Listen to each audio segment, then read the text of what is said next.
This is Steve Zumbrun again. I'm doing the third part of this series on the demise of the Ravens and John Harbaugh. The reason I'm doing this is real simple, to show the love and power of God. To think that God spoke to me, chose me back in September of 12, spoke to me and told me things that I had no idea or I didn't even care about. And he didn't ask me. He told me he wanted to be part of his plan. To think that he cared enough about the Ravens to bring someone on that he had handpicked to bring on the Holy Spirit to the team, it's incredible to me. It's amazing. And if I heard this story from somebody else, I probably wouldn't believe it either. But it's the most amazing story that I've can think of. That he spoke to me in September. He said the Ravens were going to the Super Bowl, and he said he had me as part of a big part of the plans on the future of the success of the team and the spiritual impact that the team would have, that would bring the Holy Spirit and revival to the players. So it all, again, I'm repeating myself, but I just want to emphasize how important it is that you understand that I wasn't a fan. I didn't care. God made plans. He brought Lenny Moore, a Hall of Famer from Baltimore Colts from years back, into my life. He had me go down to the Super Bowl, all expensive, didn't pay a penny, didn't pay anything. I went to the Super Bowl, was paid for, everything. Hung out with all the players and Harbaugh. And then at that point, I got to know Harbaugh. And God had arranged for this to happen because he wanted to bless the Baltimore Ravens. I'm not trying to put anybody down. I'm not trying to find fault as to the reason why the Ravens fell, but very few people understand that we live in a world that has a natural and a supernatural. And unless you're born again, you'll never understand the supernatural. And not only born again, but filled with the Holy Spirit, and that's what I am. I hear from God. When God spoke to me, it was so clear. It was it's an audible voice almost when he spoke to me. And the process that he used to get me down to the Super Bowl was, just unbelievable. How many people would like to hear from God and say, you're going to the Super Bowl and I'll pay? And with the Ravens paid for everything, first class, stayed with the family members and friends of the team, hung with the players, met most of them. And all that. I was on the field after when the game was over with the confetti. I was in the locker room for the celebration. It goes on and on. It would take me hundreds of hours to explain the miracle after miracle that God did. Here I am, not even a fan, not even caring, but God had a plan.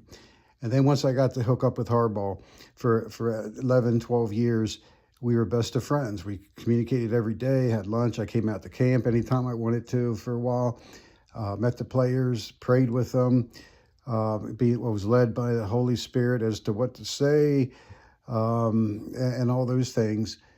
And I really saw progress.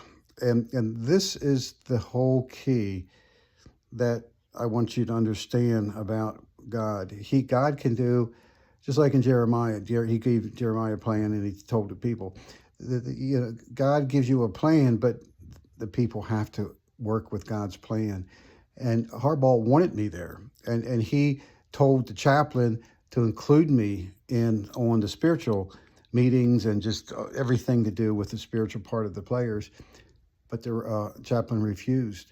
And Harbaugh tried. He kept trying. So I really can't put a lot of blame on him. He tried to work it out, and where I could be part of the players, because I have a gift from God that not many people have, and that's the revival gift. That's the whole baptism of the Holy Spirit. That's the fullness of the Holy Spirit. But the chaplain did not want me there because of obvious reasons, that I had gifts that he didn't have. And he was intimidated and didn't feel comfortable. He wanted, it was his will over God's will. So that's eventually what happened. And for years, I kept telling John Harbaugh, I said, John, it's not working out. And, you don't have to be a rocket scientist to see every year at the end, they always faded. Something always happened. And that's because God wasn't happy. God wasn't pleased with what was going on, that he had a plan and it was being stomped by one person. One person can blow everything. Now, I don't expect you to believe this. You don't have to believe it. I'm not saying to believe it. I'm not telling you that you know, it's just spooky or whatever. But when you have the love of the Lord, when you have the fullness of the Holy Spirit, when you work with the gifts of the Holy Spirit, when God talks to you personally, you see things that others don't. Again, we live in a natural world or a supernatural world. You can live in a natural world and believe the things of man, or you can live in a supernatural world and see the things of God. I believe there's a lot more to my relationship with John Harbaugh. And it finally got to the point where last year I said, John, God won't allow me to go to be part of this anymore. I have to break my friendship with you because God's not happy. He had a plan. The plan's been altered by the chaplain.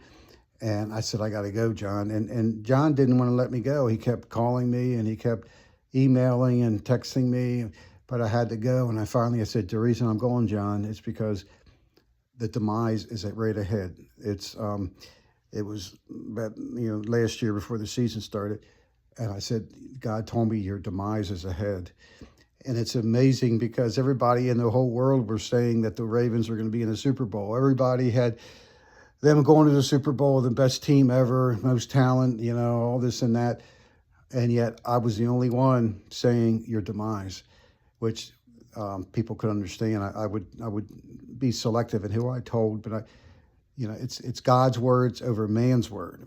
So God told me demise, and I told John. And guess what happened? It was the demise. Because God, when he speaks, I tell you, things happen. So I'm going to get into a lot more. There's a whole lot more. It's the Lamar Jackson thing that I want to share. John really confided with Lamar, his relationship with Lamar. There's a whole lot of things that took place over those 11 years. Again, I was with John almost, corresponded daily. We were best of friends. We had lunch all the time. I came out to camp a lot. But the thing is, I was obedient to God. When you're obedient to God, you got to say the positive and the negative.